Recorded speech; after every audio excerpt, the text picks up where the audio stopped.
In this video, you are going to learn 3 things. What is perfectionism? How does perfectionism cause anxiety and the link between them? And ways to treat and cope with perfectionism and anxiety. And make sure that you watch until the end because I'm going to give you my power affirmation that I say 50 times a day that has really helped. Welcome to a beautifully balanced day. I'm Stacy, and on my channel, Balance Through Health, I share the secrets and information I've learned on my journey with you in hopes that it will change your life the way it has changed mine.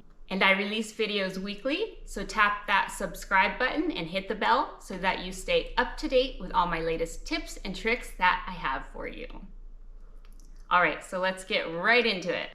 All right, so what is perfectionism? Well, the definition of perfectionism is refusal to accept any standard short of perfect.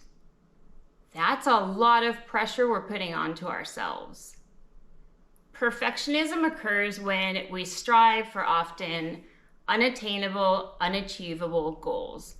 And what's worse, we base our self-worth and our self-value off of if we are able to attain these unattainable, unachievable goals that we're setting for ourselves.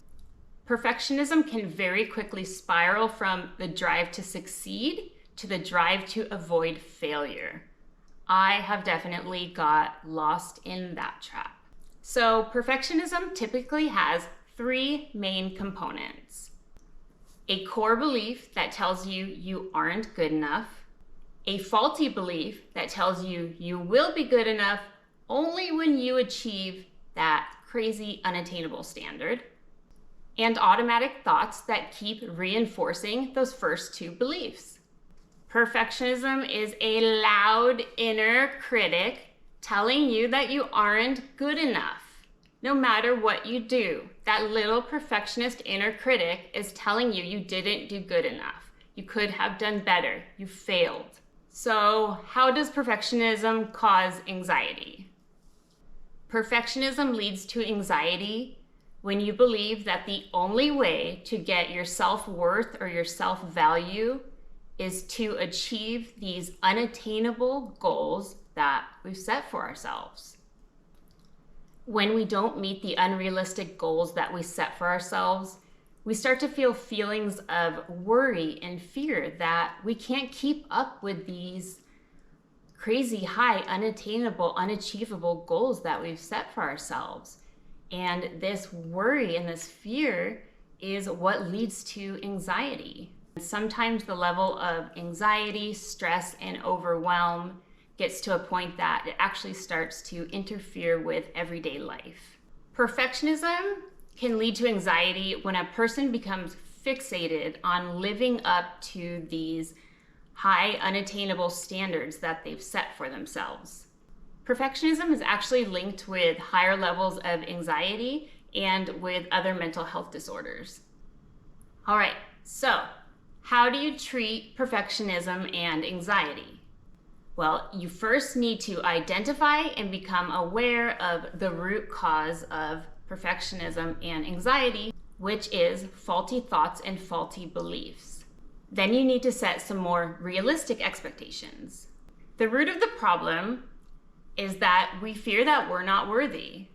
Us perfectionists look for our worth in unrealistic standards. So to change the core belief that you are not good enough, you first need to identify the thought beliefs that are reinforcing that. Catch an unrealistic perfectionist thought, grab a piece of paper, write it down, read it out loud as many times as you need to until your brain catches and sees how unrealistic it is. This can help you catch thinking errors like catastrophizing, discounting the positives, all or nothing thinking, and there's more. And then challenge the negative thoughts.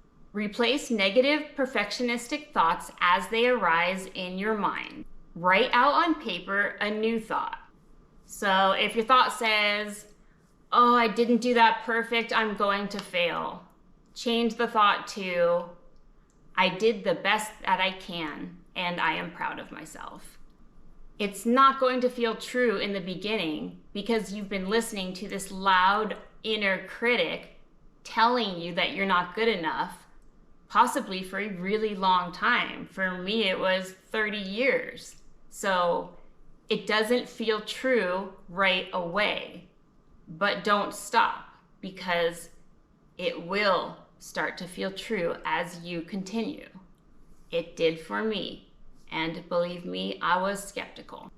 These first steps of becoming aware of your little inner perfectionistic critic and writing out all those unrealistic beliefs and then changing them into a positive, it's really important for lasting change.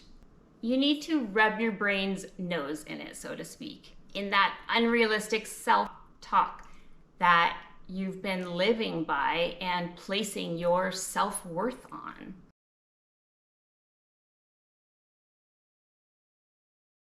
So after you start to work on and change your thinking, the way that you will have real and lasting change is to start working on changing your core beliefs. There are different techniques out there for that. Following the downward arrow technique is one, where an example would be like, if I say, I'm not good enough. Why? Because I made a bunch of mistakes. Well, why is it bad to make mistakes? Well, if I make mistakes, then I might fail. Why is it bad to fail? Well, if I fail, then my family might think I'm a loser. You kind of get it. You go down and you kind of get to where that core belief sits, and then you work on changing that. Remind yourself every single day that you are good enough exactly the way you are right now.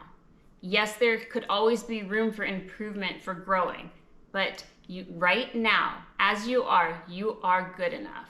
A great way to reinforce this is affirmations, especially if we don't feel it right away and we can't come up with our own. Affirmations are all over the internet. Print some out. They only take a couple of minutes. Say them 2-3 times a day. The more you say them, the more they get ingrained in your brain and make some changes. So the affirmation that I now say, I don't really count, but I would say about 50 times a day because I say it a lot, is I choose peace over perfection. When I start to get that little anxiety feeling, it's not perfect, I just say that. I start to do some deep breathing and I say, I choose peace over perfection. All right, some great coping skills are practicing mindfulness. Studies show that perfectionists are usually very low in mindfulness. Practice self-compassion to combat that negative inner critic that you have been listening to for so long. Practice acceptance and letting go. You can do acceptance affirmations or meditations. Focus on your strengths. Your little perfectionist inner critic has only been telling you what you have been doing wrong. So challenge him. Focus on what you're doing right. Focus on your strengths. Write them out. Read them. Let your brain hear all of your strengths. When you say it out loud, your brain hears it twice. So write it down, say it out loud. Writing it down even has an extra benefit. So if you write it and then say it, you're just getting extra good stuff in there. Try to live mindfully and focus on the good things that you do have. Small, little good things that you have. No matter where we are in our lives, there is some small, little thing that you can hold on to that is good. Practice gratitude, as much gratitude as you can. Be grateful for everything around you, just the way it is. All right, guys, that wraps up this video. If you liked it and you want to see more, please tap that like button, leave a comment, and share. And look out for my video next week. And until then, have a beautifully balanced day. Bye.